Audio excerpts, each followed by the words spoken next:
Hello, everybody, and welcome to another episode of the Popcorn Watchlist podcast, where we discuss and celebrate some of our favorites in TV and film. I am your host, Xavier, and once again, I am here with my fellow Watchlist panelists, Anthony, Danny, and Zach, here to talk about one of Danny's favorite, if not his favorite movie of 2023. Danny, go ahead and lead us into what we're going to be talking about today. Yeah, so how are you guys? So if in case you don't remember what movie I picked as my favorite movie of 2023, it's Godzilla Minus One. Yeah, completely surprising when we did our 2023 rundown. I think even like Zach and Anthony are like, holy crap, for real? But yeah, Godzilla Minus One released stateside, I think in December of 2023, directed by Takashi Yamazaki, and has basically made a massive impact in worldwide cinema for not only having great like Godzilla effects, but having one of the few like big monster movies that made you care about its human characters and showcasing a lot of the major themes in a very compelling way.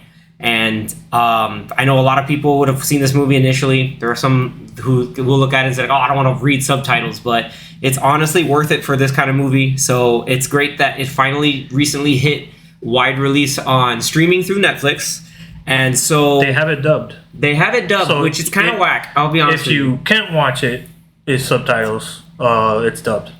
So at least you have both options. Yeah, you have both. But I recommend the Japanese version subtitle. is, I think, better. But if you can't, they have it subbed or dubbed.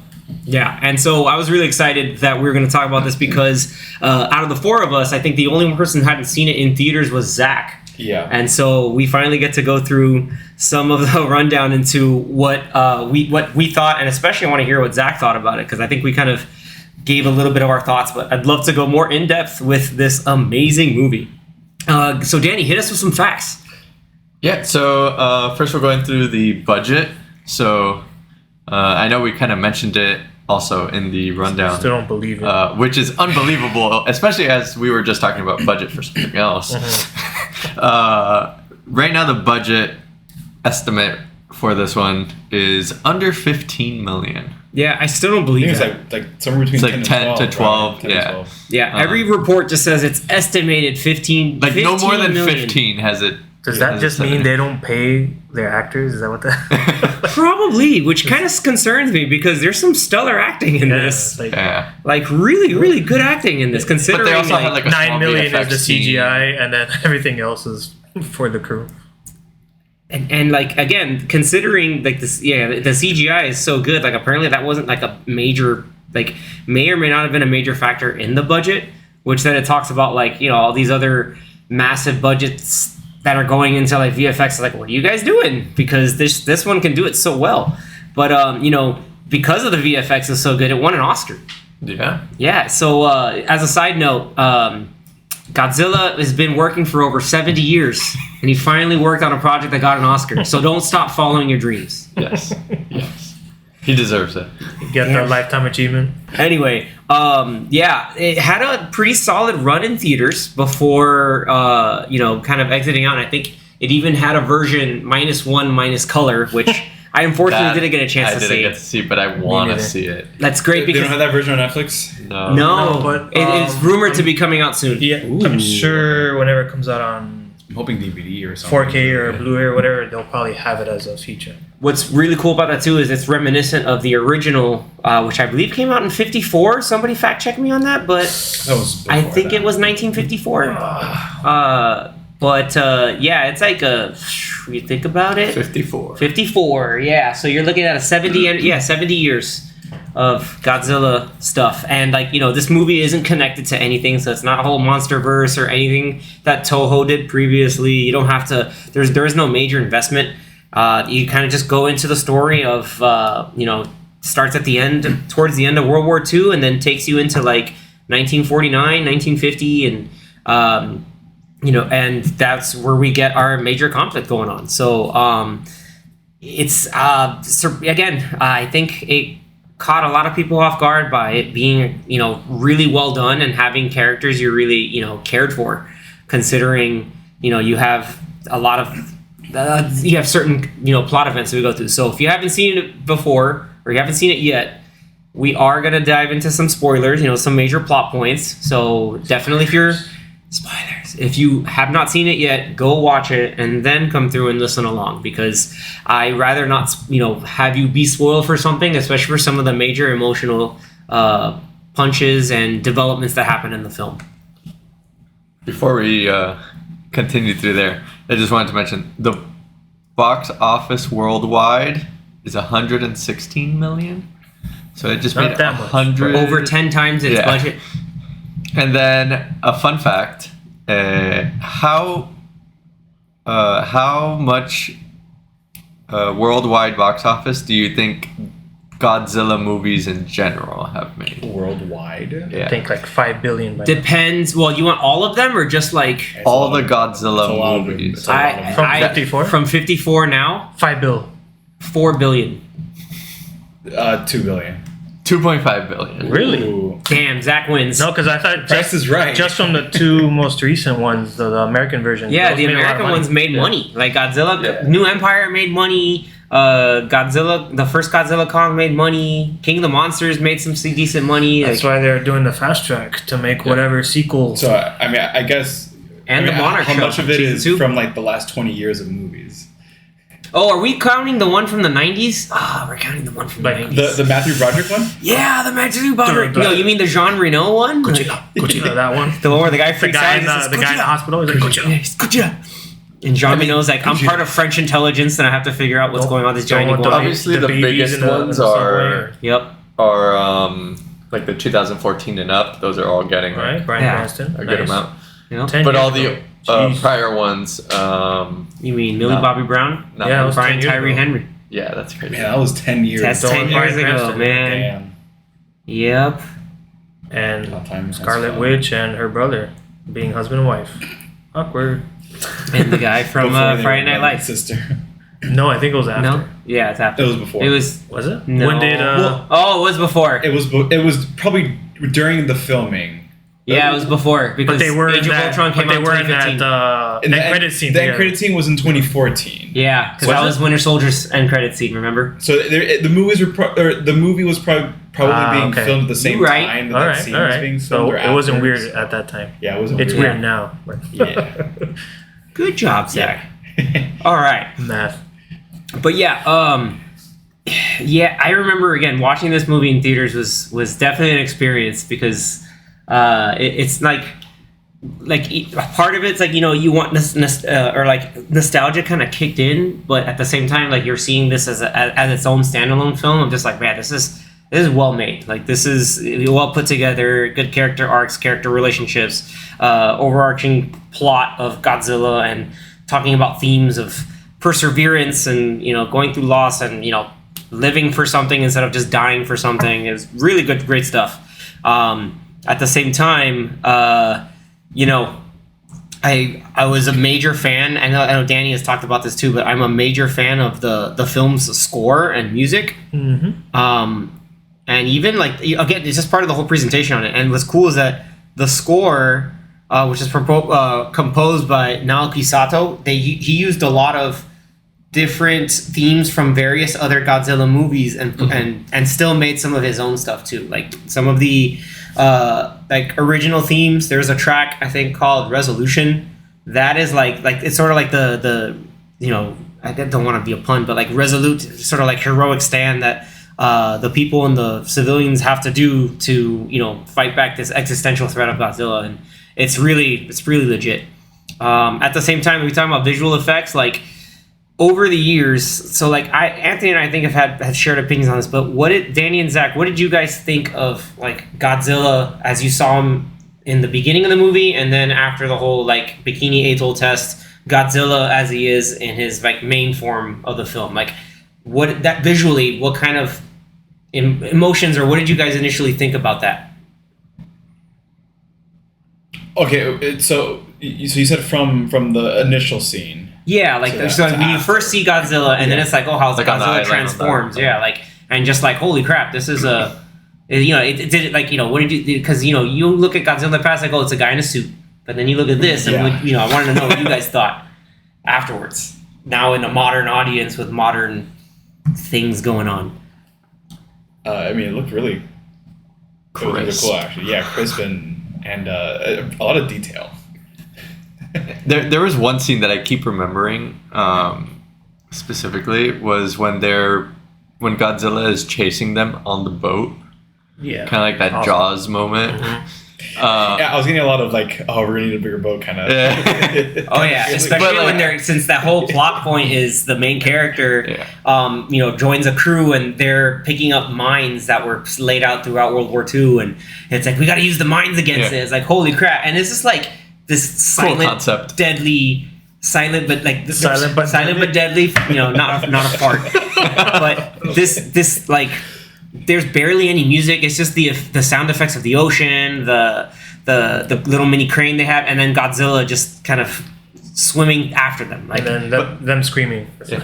But like even seeing Godzilla during that scene, like swimming, like you could see like the top half of his face, like very detailed, like with the ocean, like the water. The eyeballs, dude. The eyeballs staring at you. I'm so glad you brought up the eyes. They were wide open. Dead eye of just like I'm coming after this, like a just doll's eyes.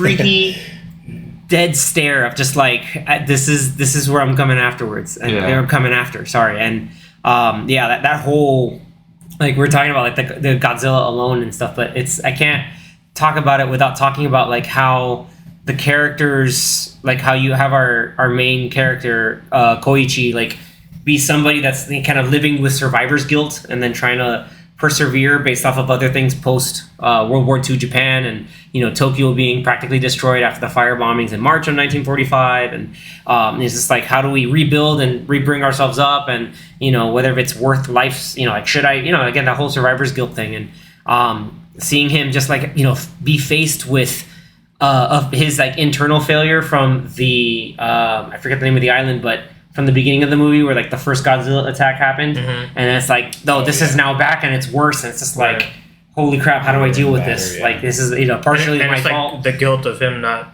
wanting to be a kamikaze pilot, right?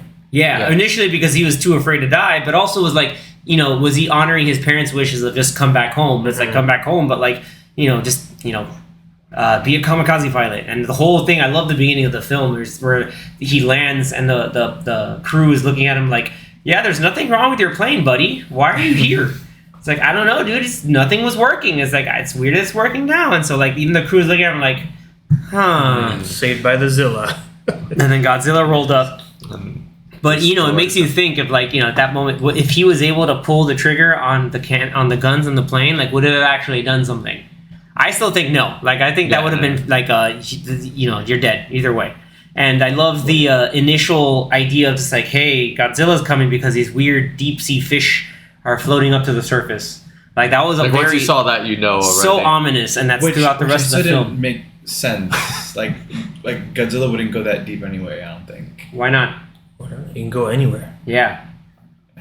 Well, I don't know because it's also because of radiation too. No, I not in the also beginning movie. Think like with how the climax goes. I have an answer for you. Yeah. I have an answer for you. I know what you're talking about, but the answer is because you can slowly go down really deep into water, but if you go down so fast, that'll mess you up with water pressure, like an immediate. Yeah, they explained that. Yeah, they explained that. Okay. Which again, like going through the different characters that you see, like low key, like the real MVP is Noda. That's Noda-san. Like that dude, like had he was like the resident scientist. He always had that one guy in these movies, but he seemed so believable about it. It wasn't just like I know everything because I know everything. It's just like, hey, I worked in the War Department developing weapons, so I have to know a lot of science. And then at the same time, you have former Navy people, you have people who who fought in the war, and realizing like, hey, we have to fight again, but this is to fight for a future, not just like fight for a random government that just will use our lives as like being expendable pieces. At the same time, I think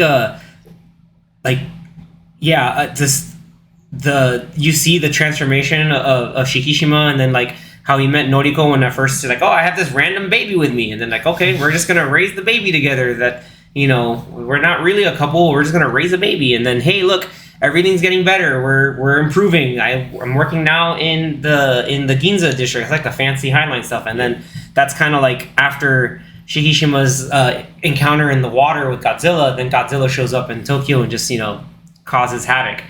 That whole it was great because it's like half a throwback to the original 54 movie with like the trains and going through Ginza and the narration from the reporters on the building, but like it's like in its own spin. So it was like watching that whole scene like from someone who's seen a whole bunch of Godzilla movies. Like Anthony and I were probably watching this like, man, this is like a live updated version of like the original stuff.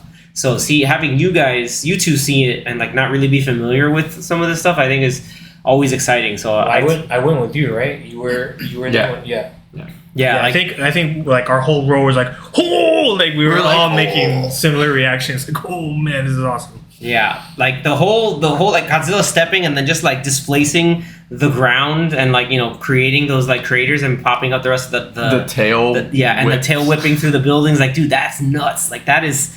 You see that you're like, whoa, okay, like this is next level stuff. Obviously, they didn't do like the charging up like every time they could get a chance. Like they obviously did it very. They only did it. I think they only did it 3.5 times. 2 or 3. Yeah. No, actually, if I think about it, 3.5 times. Yeah. The first time is after the Jaws scene, which again is a great homage to Jaws. They did it underwater. When they did it underwater because the that destroyer showed up and started wailing on Godzilla, and that was really cool too. He's just like, what the and then like he's falling down. He's like, nah, screw that noise. I'm gonna try to fight it. And then like he tries to jump on the ship, but the ship keeps shooting at him. It's like, yeah, we did it. And he's just like, nah, son, I got heat breath. And then obviously towards in the city, that was the big one. Yeah, and that's crown jewel. That's like kind of traumatic because at that point already Japan, obviously Hiroshima and Nagasaki had happened. So imagine these folks having like, okay, hey, we're trying to move past this, we're trying to rebuild. Hence the title for -1 because like, hey, we're like after World War II, we're at ground zero, and then with Godzilla rolling up and breaking everything up, it takes us down to -1. And just completely like devastates it both emotionally and like physically. It's just like, what the hell? That whole lead up to that sequence was just crazy. Yeah, dude. Like that. Again, like you have like him going through like the trains, the rest of Ginza afterwards, and like having Noriko in the train. I was like, holy crap, what's gonna happen here? And then she's doing like the Ninja Warrior. She does her Ninja Warrior. Nathan Drake Uncharted. Yeah. Like gotta hold on for dear life and then jump down into the water. It's like, cool, she got out. And then why did she get out and like walk in front of it? I was like, what is she doing? What is she doing? I was like, she's like in shock. It's like, but you're in shock in front of the monster. Yeah, I'm in shock and everything else. And it's great because then Koichi finds her like, we gotta go. And then that's when the crap really hits the fan. I think honestly, we mentioned this back in our recap, but that is the scariest the heat breath has ever been in any of the movies. Like, and also because the impact, the explosion looks like an atom bomb. Yeah, like they made it look more intense, more visceral, and then just the collateral damage just from the shockwave was insane. Yeah, it was crazy. Like when. And I think you feel it more. When she gets knocked back, like Noriko pushes him through the like very unbelievable that she came back at the end, but she gets knocked back. The amount of debris following her knockback was like, insane. Because it goes on for like 20 more seconds of just like rocks and stuff flying back. It's just like, holy crap! Like I think we all just gasped. Yeah, and we're like, yep, she's dead. It's wild. I was watching with family. Like I think it's like my third time watching the movie. So like I was watching with family, and one of my family members is like, "Nah, she's alive." I'm like, "How do you get that from that?" Like I didn't deny it. You survived that. I was just like, do you know what went on? She shouldn't have been alive, but I was like, do you know what they wanted to make a nice happy ending? Yeah, I mean, she probably lost an eye, and she got stuff going on. But she barely looked like she was scratched. I know. But what I really liked too that this movie did was like they realistically put in a lot of like the geopolitical stuff that would happen. Mm-hmm. It's like, oh man, like there's a giant monster that's going through. It's like it's confirmed there's a giant monster in this part of the world. But we're the United States. We can't throw in any military forces because it'll anger the Soviets. So you're on your own, Japan. Have fun. Also, we made it in your constitution that you can't have a standing army. So it's just like, what are you guys gonna do here? And that's what makes the ingenuity of Noda-san and the former like Navy admiral and all the rest of this whole like contingency anti-Godzilla force that is a volunteer army, a volunteer navy really makes this really cool and unique. Because they like, hey, I have a plan, and then we have a plan A, and then we have a plan B. It was really cool to see it because it's like you have that again moment of, hey, let's have a strategy on how to defeat the monster, and obviously like plan Bs, and not just winging it, and it's like, oh, that one worked, yeah, like in every movie. So like that was a smaller aspect of this movie, but if you liked that part of this movie, the movie that came out in 2016, Shin Godzilla, which is another Japanese Godzilla movie, that is more of that, like the political side of what would a modern day Japan do if a creature like this just came up out of nowhere, and like the whole movie is like the timetable of mutated version of Godzilla constantly just like walking through the city as it's changing and getting bigger, and it just keeps getting worse. And so throughout the movie is like the politicians trying to figure out how to handle the situation in like real time, and it's pretty cool. It's I enjoyed that movie as well. But so if any of you are interested, Shin Godzilla, also cool, but I still think. But when that come out, you said 2016. Yeah, Shin Godzilla. Yeah, it's cool. That's another Japanese one. The Godzilla design one before this one. It's like the previous Toho one. Yeah, the previous Japanese Godzilla movie. Yeah, that one is Godzilla's more like scaly, and then again like it's weird. Like they show like 5 or 6 different versions because he's throughout the movie he's constantly evolving into what it becomes by the end. But yeah, there's some versions that are just nasty. It's like you see like one big arm, but it's still like yeah, kind of going through. And I loved this. At least what I liked about this movie is that we saw 2 forms of Godzilla. He looks nastier in that movie. Like in this movie, in the beginning, it's more just like a big 20-something foot monster, and then it's like, oh, nuclear radiation, and now he has like a pretty busted healing factor. Yeah, so that scene this one, when they like blow off the side of his face and then it heals with the bomb. Right. So imagine how it looked in that part. Yeah. Like after it blew up.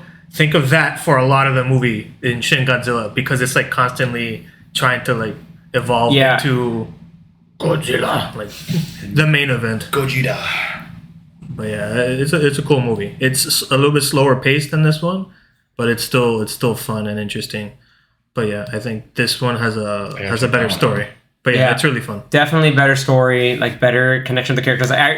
We talk about the better pizza, Papa John's. No, so like. I remember at the beginning, like pizza. Really, like you when Shikishima gets back to Tokyo, and then you see that like Sumiko, his neighbor, just giving him so much grief because it's like, oh, my kids died in the fire in March and all this stuff, and you're back here, you're supposed to have died if you as a coward. It's like adding to his survivor's guilt. And like it's funny. It's wild to see. That's like how she's distraught and looking for something to blame, and then it's like, oh look, we had the little kid. And then I can sort of act as like a surrogate, come back to give it more of a purpose in life. Same thing with like Noriko, and then with Shikishima's crew, it was like Seiji, Noda-san, and I forget the name of the other kid. Yeah, they always called him kid because it's like, come on, kid, like you can't. Like the whole idea is just like, I wanted to be in the war. It's like you do not want to be in. Like it was like kind of like helping him and keep that kid in check.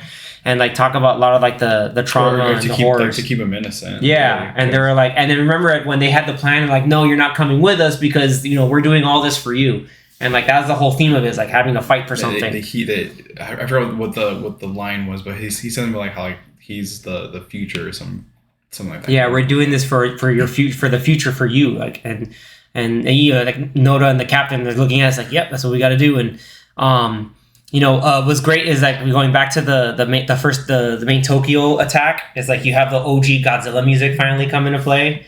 The whole like march and everything. That was just like, I don't know how to describe it, but I was watching that. I was like, wow, this is awful. This is like, oh man, this is terrible. Like the destruction is real, but also, holy crap, they're they're bringing back the old school stuff. Like I had this like wild nostalgia that flew through, but still like be uplifted by the fact that what I'm seeing is high quality. So like again, like I don't know if you two have ever, Danny and Zach have ever seen that or like felt that, but like those scenes, like I think it'd be safe to say that was pretty impactful. That whole sequence, right? Well, I wouldn't. Okay, you mean like impactful with the like, combination of the music? Yeah, like it's like, hey, like I've never seen the original. Yeah, that's what I'm saying. Like you've never seen the original, but like you hear this like OG theme song, and you see this, you see that, like what Godzilla's known for is like attacking and destroying Tokyo. Like that was pretty like, whoa, okay, this is what that's about. Like that must have hit, right? A little bit, yeah. I feel like for me, since I saw it in theaters, I definitely got like a more like chills probably, or yeah, you could say that, like more of a like, wow, this is happening, like with the music, because obviously the music's a lot louder in the theaters. Yeah. We're all like in awe of like the visuals of what's going on. Yeah, like you hear and like you the hear story, feel every like footstep.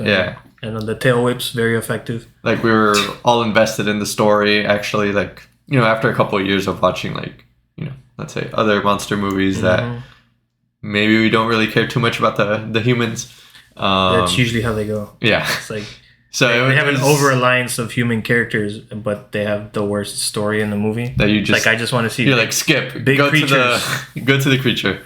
But this one you're kind of like, all right, well now I want to know what this guy does, But yeah, it was amazing, and especially even after they have their plan to sink Godzilla in a trench, and then if anything need to like rapid ascension back up, like that whole build up, that whole sequence is great because it's like, hey, we have the ship that's like a lure for Godzilla, then he chucks it into the harbor, and you see just like a ship just flying. You're like, oh, that was that was like boats. Yeah, I was like, that is wild. And then he's like, like that boat is massive. Yeah, and he's ripping through the countryside. So then they have their plan of having Shikishima get him in that like prototype plane back around, and it's he was just messing with. That was risky. He was risky. You look at it like, oh, he's actually a legitimately good pilot, and because he was dodging the tail swipes, and the chomping, because he kept trying to bite it. And then Godzilla's like, I'm coming after you. So he goes back in the water, and I really thought that when again, like when we talk about the heat breath, like the charge up or the heat breath is legitimately terrifying with the scales. They keep firing up and going slower here because they were like slowly like you knew it was coming, but like. Yeah, dude, they got me though when it was like when it was about to when they're in the ocean, like, oh, there's a boat, and like, oh, here we go, guys. I'm just like, no, he's like charging up, and then they switch to where the boat actually is, and it's just like there's no one on that boat. It's a decoy boat. Yeah. I was like, oh, that's smart. Like these people know what they're doing. Like it's great seeing like competent people with a competent plan. Like and it was also to like have him use the power so that he would take more time to charge. Take more time to recharge and also hurt himself because they know that he hurts himself whenever he uses the heat breath. And it's like, all right, cool, all right, awesome. Now we're enacting the plan, and then that's when I lost my crap. Like I lost my literally just like my mind was blown because. Everything kind of culminates into like the ship's going through. Godzilla's like, dude, what the hell's going on? The OG music hits and plays again. Building like slowly the music as well. Fun fact about it is there is a in that climactic battle sequence, the main Godzilla theme that's plays like that's like the theme that everyone knows. In the middle of it, they play the composer. Interwove a lot of some of the music originally, which was the theme from the first time that Godzilla and King Kong fought. So like, there's an actual like musical motif from the older movie when they first met up and fought. Like he put that in there because it involved bringing in Godzilla, I think King Kong, in an air dirigible or a balloon thing. So they use balloons as part of like the plan here. So it's like, oh, we're gonna throw that in as a little homage. Theme. Yeah, I was like, holy crap, the balloon King Kong theme. Like, this is so, but it was like, I remember hearing, I was like, are they doing that? Oh my God. Like, it was like it was beautiful. Like, I shed a tear. I was just like, how incredible all that was. The musical tear. Yeah, I was just like, this is great. And then, the final climax, and like, they tried to bring him back up, but he didn't come back fast enough.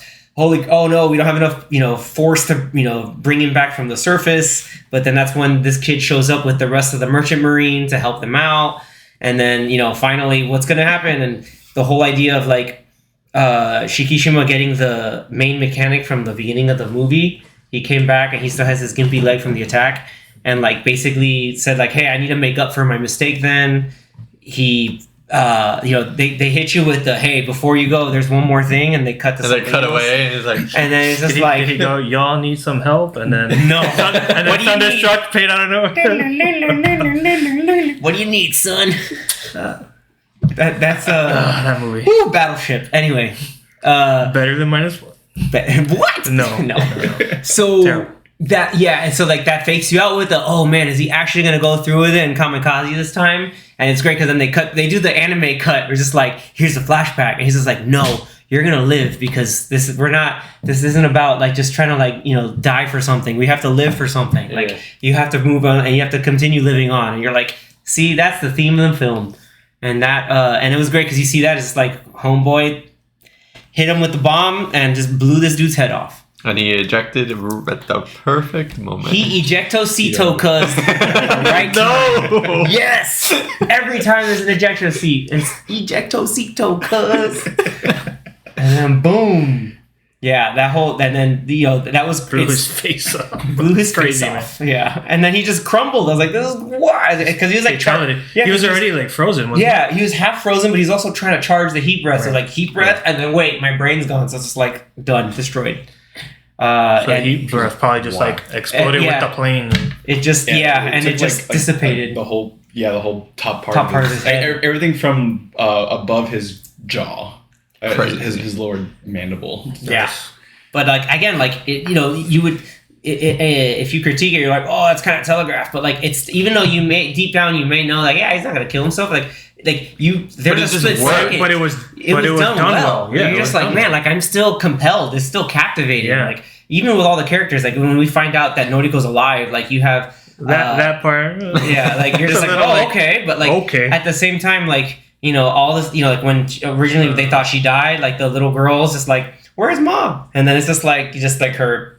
Kind of like, no, like I'm sad, mom's not here. It's like, oh, like that stuff, like still, like it hits, it resonates emotionally. Like that's why like it tied into the whole, this surprising theme of like, hey, I care about these human characters. Like and like the dialogue too. Like at the end, I think when he finally makes it into the hospital room, where she goes like, Did you finish your? Did you finish your war? Your war? Is your war over? Or however she said it. And you're just like, yes, it is. But don't pay attention to what's. But don't look at your neck because I'm scared. And then don't look in the water because something's happening at the end. So what was that? It was just like radiation or something? We don't know yet. I guess. Yeah. Bit by a vampire? So I looked it up. Maybe she is a vampire. That's how she survived. That would make more sense. Not really, but yeah, not really. Godzilla bit her, and then now she's gonna Godzilla baby Venom symbiote. Well, because I looked it up right after I watched the movie to see if maybe someone in the U.S. that worked in the movie might have mentioned it, and I think the director actually the interview that I read was from the director. He said that it was something weird like it's meant to set up a sequel, but like a part of Godzilla is in her. Yeah. Oh yeah. like DNA or whatever. Oh yeah. I don't know, some weird thing like that. I think I might be misremembering a little bit, but it was something along those lines. Godzilla vampire. Oh yeah. Vampirella. The point is just, hey, like, if a sequel happens, then we'll see. But even as it is a standalone, like it was good. Like I enjoyed it for what it was, man. That was really, really cool. What if the eye that's being covered and we think like her eye is gone? What if it's like a Godzilla eye, like the dead red eye of Godzilla? It says that the heat breath comes out of her eye. In some interview festival thing, he said that it was regenerative cells belonging to Godzilla attached to. Oh no! That's scary. No. Oh no! Oh no! Wrong franchise. No, Bad Ape, go away. We don't need you for this one. All right, I got a dumb critique for the movie. A dumb critique, sure. Yes. Only thing that makes no sense, but I'll allow it. Which is.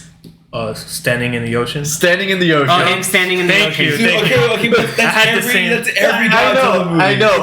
They did it in Godzilla and Kong. I'm like, how is this even possible? But then you sink the Godzilla. I have a feeling he's waiting in the water. They were in a sandbar. It's okay. They're at a sandbar. Just that one part. The sandbar. Got it. He's waiting in the water. You don't see his legs. He's really so they're just really like going like this. But the camera went underwater. But he just has like flipper feet. Yes. The end, like the end. When they're over the trench and he's like still, after he does the cool swimming part, he gets mad and goes, "Oh hell no!" and stands. I'm gonna get up. And then after he comes back up, you mean?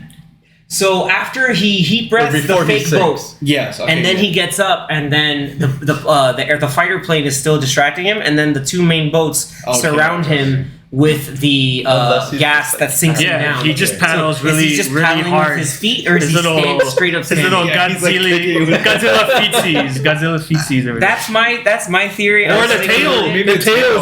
The tail could be very effective in the water too. Yeah, his tail whip. It's such a good movie. But he's so like. He's also erect. Maybe he's very buoyant. Or I don't want to know if he's erect. God. No, Nico, God. I mean, the scales are whenever he heat breaths. So. Exactly. I would believe. Like, I'm inclined to believe that's probably a mix of tail and legs kicking with some like voluntary like buoyancy kind of thing. I think the movie's so good you don't have to really think exactly. Yeah, the movie's so good. With all the cool things that go on in the movie, that's like. I thought about it for like 10 seconds. I'm like, you know what? I don't care. Yeah, you know what? I actually don't care anymore. Never mind. Yes, I've seen that. I've seen that. Like that's the first thing that came up. They're showing a picture of where Godzilla's legs just basically king of legs. He goes down all the way to the bottom. He has stilts. 1,500 meters down his legs. But then when he is in actual Tokyo, his legs just whoop go back up. Yeah, and he's only as tall as like the buildings. He's not. Like, with that height, if he could stand in the water, he should be, like, 10 times the size of all the buildings. Yeah. Exactly. Could you imagine this version of Godzilla running like the one did in Godzilla vs. Kong? Oh, like, that would be very His scary. first form could run, but this other one would be like just running over everything with chicken legs. If he's we have another picture. He has a Godzilla friend. Yeah, like Godzilla's just standing on a whale. Theory number 4: friendly whale said, "Hey, you know what? Screw humanity. Go nuts. I got you, boo." And then no. Then he GodzillaTheories.com. But is that wrong?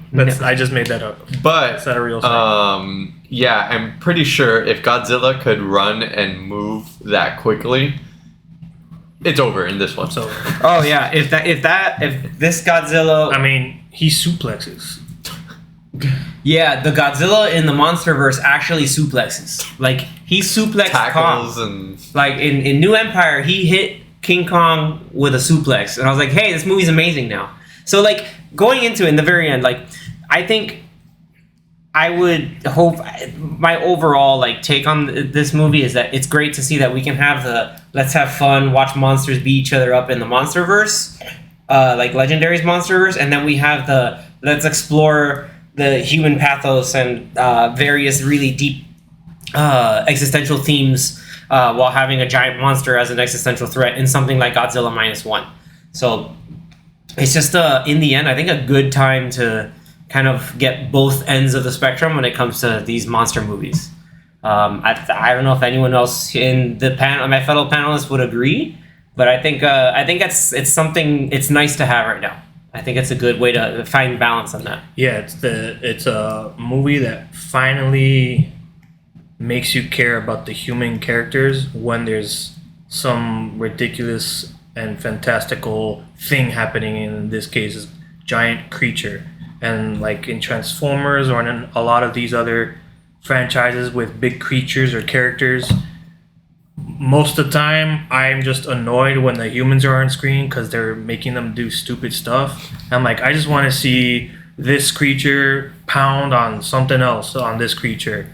Like Pacific Rim, that movie's awesome. Oh yeah. But I didn't mind the human stuff in that movie, but a lot of the Transformers movies, especially the later ones, really bad. It's like I just want to see Transformers fighting each other. It's like Mark Wahlberg. I don't want to see Mark Wahlberg. Yeah, chill out. Like supposedly being a transformer or something. I don't know. Those movies are weird. Or The Last Night. Oh, God, The Last Knigget. The Last Knigget. That movie was bad. I don't even like want to talk about that. But that movie's bad. I don't even want to talk about that. But yeah, and just the most recent ones like Godzilla vs Kong. I think that movie had like 3 battle sequences with the big CGI creatures. We also had lot minor of stuff too. Right, but the scenes with like Millie Bobby Brown and other characters, it's just like I don't really care what these people are doing. I want to see. She wasn't even in New Empire. Like she wasn't. No, she wasn't. But it's funny. What I will say is I did like what kind of already made up for the movie. In terms of we're going to talk about New Empire really quickly is one, Godzilla's suplexing, which is hilarious. Secondly is Kong using Kong using the baby Kong. The baby Kong. This baby ape is like really just angry at him, just like I don't like you, like just really like hating on Kong and trying to like double cross him all the time. And then like he leads him into a trap. So then Kong looks at this little kid, he's like, you know what? Okay, grabs him by the leg and uses him as a weapon to beat up these other apes. It's hilarious. And that little kid's like, I can't, like, he looks at Kong like, I can't believe you just did that. What the hell? And he like leads him to another trap for some giant sea creature, and Kong kills that thing too. He's like, yo, you want food? And then the kid's like, Kong is Kong is kind of the coolest guy around now. Like, he's amazing. So anyway, that's where he's the best guy around. Murder. Yeah, but he murdered some guys in Skull Island. He murdered some guys in the 70s. He murdered Samuel L. Jackson in the 70s. What murder? Oh man. So in the end, Danny, now, this is so recapping, and it didn't even matter. It didn't even matter because we're friends now. No. So like again, in the end, like Zach, this was your first time seeing it. So yeah. What were your overall thoughts about the film? Yeah, overall, I really liked the way that it was executed, the storytelling, the cinematography, the human characters obviously are very well liked, and then a lot of the CG looked really good. However, it's not the best CG, but it looks very, very good for a $15 million budget. Because I will say, did you know the budget before what? I had a vague idea. I think you did because we talked about it. Yeah, we might have talked about it. Because I will say that in the CGI, the CGI parts of the movie, the parts that I thought were kind of like noticeable when you pay attention are anything dealing with Godzilla himself. It's very weird, and I don't know if you guys agree or disagree. Like Godzilla alone, the creature model, Godzilla himself. The creature model. Yeah. Well, I think he means his face, like his mouth, his face, and just mouth. like there are some aspects to Godzilla himself. I'm just like, okay, looks kind of like some parts look kind of weird or janky or whatever. Like when he regenerates, like when he moves, his frame rate's a little whatever. No, okay, not when he moves, but I will say that I didn't like how they made him move. Like when he's on the land, and he's just kind of like with his arms on his side. He's standing a little, and he looks like a robot walking. It's a throwback. I think I like to think almost it's like a dragon sword. Yeah. I think so too. It's a throwback to the '54 film. I think. I think so too. Like where the costume is very stiff, and I get going for the look, but also like let's go for a more realistic approach with how Godzilla should move. Which was in the first part of the movie. Yeah, that first attack seemed more realistic, right? So I'm thinking, okay, maybe he's just gotten really like because of the radiation, him growing more. Maybe he just got so fat and it's hard for him to move. Maybe probably. Or he got out of the water. He probably drank. But here's what's nuts: when he's in when he's back in the water, when he's like in that like attack mode, trying to go after the plane and after this, his arms are no longer in that like locked a 90 degree position. Like he goes back out and he's like, I'm coming at you now. Like that was cool. So like he's some of that. Though I thought you were gonna mention the only part where I looked like, CG's a little iffy, were when the tanks showed up and started shooting. You can tell like, and pretty much any time that something got chucked, like the train or the thing that fell in front of the train. And the boat. You mean the train that got chucked in front of the train? Yes. Yeah. So like anytime things were getting chucked, I was like, it doesn't look the best. But then again, when it's like But 50 million, like for what it is, it's like they clearly saved everything for Godzilla and then like the impact blasts. Yeah, like that. So it's like those parts and essentially all the water. Whenever Godzilla's in the water, all the water around Godzilla is all CGI. Oh yeah, and the water looked really good for some parts. You could tell, but the thing is, like for 15 million, it looks as good as some of these $150 million movies. Like if you're not locked in on like looking at the details, I feel like it's not noticeable. Oh, I'm locked. But I will say that the best parts were the atomic breath explosions. Yeah, that was cool. I think that's where most of their CGI budget went to because it does, for sure it does look really so good. And the 30 seconds of debris flying around. Yeah, and even like the like I don't know if it was like debris rain, acid rain, or like that chocolate, like the fallout. No, yeah, like the dirt that just came up from the explosion falling down when like Shikishima has that like shock and anger and just like yelling at Godzilla at that point, like, and it's like that black rain was coming down it because it's just like all pieces of debris, like it's just that was really shocking to me. It's like holy crap, and like you can tell he's like distraught but also angry. It's like, oh man, like that's some confliction right there. Yeah, the movie's awesome. That's I don't know if you want to go down into like ratings. I don't know if Zach actually we know Danny's rating. Yeah, I want to know Zach's rating. Oh, it's not -1. -10. -10 out of minus 10. minus 10. I guess. Yeah. Minus 10 out of 10 for Danny. Yeah, and I think we can recap it up on what Zach's rating is, and then we just because I think we all talked about it mostly, but I'm gonna say my piece. I'm gonna say my piece. You're putting the rating. And you had a different experience though, because you saw it after hearing all of us hype it up. And you saw it on a different platform, on a streaming platform. Yeah. I mean, I did have. Did you see it on your phone or? No, I watched it on my TV. Okay, so I got the 4K resolution. Okay. And I don't know if Netflix has HDR, but HDR. It does if you pay for it. I think my aunt does pay for it because she has the 4K streaming part. Okay. Shout out to the aunt. Thank you, aunt. Yeah. Yeah, that's Aunt Zach, Danny's stepmom. Yep. And then I also had I wore my AirPods Maxes to get the best sound I could get. Oh damn, homeboys! So for the experience, like, you're locked in. Japanese surround. Yeah. So I also will give this movie a 10 out of 10. Yo! Wow. Very, very rare 10 out of 10. 10 out of 10. Wow. Wowzers. The Zach Lovett seal of approval. The Zach Lovett seal of approval. The gold seal. You love it. His favorite foreign film ever. Oh, sorry, platinum. his favorite foreign film ever, everybody. The best thing is giving a movie a 10 out of 10 and recommending it to someone and them also giving it a 10 out of 10. Danny, you must feel like $1 million right now. 2023? Or $15 million. 2023? If only you felt that way about Hot Fuzz, but you know. Sore spot. Maybe another one. Maybe just pick an 80s movie. Pick an 80s movie, Danny, and he'll give it a 5. There you go.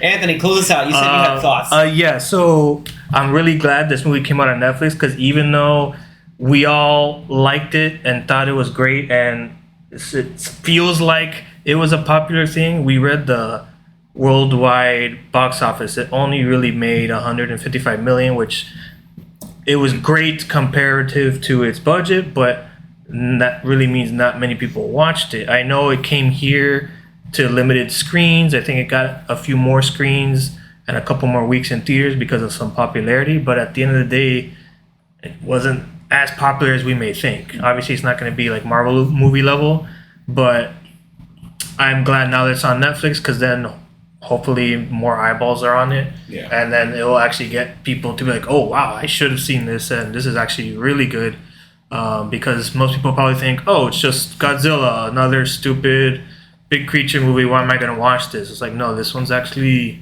like we've been saying, it's like a thoughtful story with some big creature in it. Like, it doesn't make sense, but it's a very well made movie, and hopefully people will actually go out to see it. Well, not go out, they can watch it at home. But it's cool to see the word of mouth. Yeah, and also if you want to continue watching the other ones, the American versions, Monarch is on Apple Plus.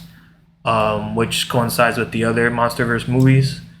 But if you want an actual good human story with cool creature effects and a cool way to try to take down the creature of Godzilla's size, definitely recommend this movie. I'm not gonna give it a 10. Ooh. But it's an awesome movie. I think I'm gonna give it like a 9. 8.5, 9, probably 9. More so 9, because it was very surprising. I mean, I heard that it was good, and I wasn't sure what to expect when we went to go see it, and I was very surprised. I was like, wow, like how did they do that? Yeah. And then we hear, it was 15 minutes. Like, how did they do that? It's like this, like real movie magic that they pulled this amalgamation of just like good storytelling and somehow like very focused special effects to make this interesting Godzilla movie. Like, I know when I tell people, this Godzilla movie is fantastic, they always look at me with like a weird face. Like, oh, it's like, really, Godzilla? It's like, and no, you're it's like, not, shut it's up, not just dude. Godzilla. Yeah, You like, watch this one. Like, be if you quiet don't like watch any of this. the other ones, watch this one because I think you actually like it because it's a good story. I feel like Godzilla takes like a supporting role in this movie. Yeah. Whereas our main cast would be the human characters. And it's better for it. Like, normally that's like Anthony said in the past, that's worse. Like, I have to deal with this sob story, whatever. Like, no, like, wow, this really like resonates. This makes sense, especially from like a historical standpoint. Like, you're rooting for them at the end. Yeah, you want them to persevere. Like, they've been through so much. Like, come on, to mix it in with like post World War II stuff is just they did a great job with it. Yep. I remember a fun story before we close it out is that I remember taking a Japanese history course, and we were doing a history of Tokyo, and there were basically 3 major moments or major points in history where like Tokyo is practically destroyed. Like, once when it was Edo, like there was a great big fire, I think in the 1600s, in like the mid to late 1600s, where there was a Meireki fire, I think. Then there was a great earthquake in 1923 that leveled a lot of the city. And then you had the fire bombings that they referenced in this movie in March of 1945.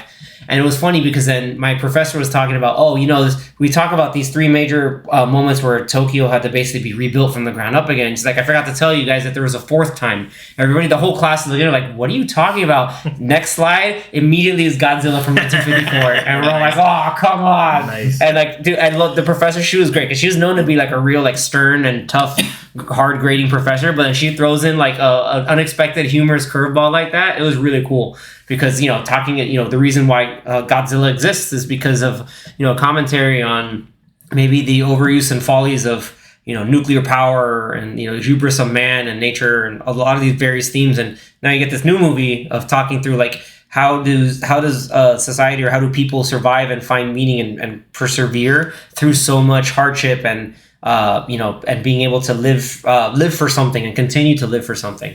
And that's a beautiful film. I even showed it to family members who don't really watch these kind of movies, and they're like, yo, this movie was great. And so it's a great opportunity. If you never got to see it in theaters, you can do what Zach did and catch it right there on Netflix, or when it's on a physical medium, go ahead and buy it. Yeah, I don't remember where I put it on my list last year. It definitely was on the list. It's like top 5 for sure. Probably. For me, it was in top 5. I think we all had it. We had it in the top 10. Yeah. But except Zach. But like, I'm giving it a 9, and that just means there was other movies I liked better. He's like, Oppenheimer. Or like John Wick 4. John Wick 4, yeah. But and Spider-Verse. But let me just name them all. But even though last year had a lot of good movies, and this was definitely one of them. So go watch it. It's on Netflix. I don't know how long it's gonna be there. Yeah, please. I know if you end up listening to this, like, years down the road in the future, like beyond 2024, like, you go back and rewatch and find a way to watch Godzilla Minus One. A lot of times lately, looking back, we've been just a lot of movie recommendations and talking about the stuff that we love, hence the opening intro zinger. But this one's really stands out as one to recommend to almost anybody, honestly. If they make a sequel, what will it be called? Minus 2? I hope so. Minus 2. Or is it minus 1, 2? Minus 1, 2. Godzilla 2 minus 2, 1. 2 Godzilla 2. 2 Godzilla 2 minus. Furious. No, 2 Godzilla 2 minus. Oh my god. Oh, with that. Oh, okay. Tokyo Trip. Oh no. Okay, I'm done with it. Oh man. Okay, we're done. Okay. On that note, thank you so much again for tuning in. Reach out to us on all our social media platforms if you want to continue the conversation, and stay tuned for our next week. And next week, it's going to be a little bit of a surprise. We got a lot of summer, a lot of summer blockbusters and summer films coming out. So we're going to leave it as a surprise until next time. So stay tuned. And once again, thank you so much for tuning in. We really appreciate it.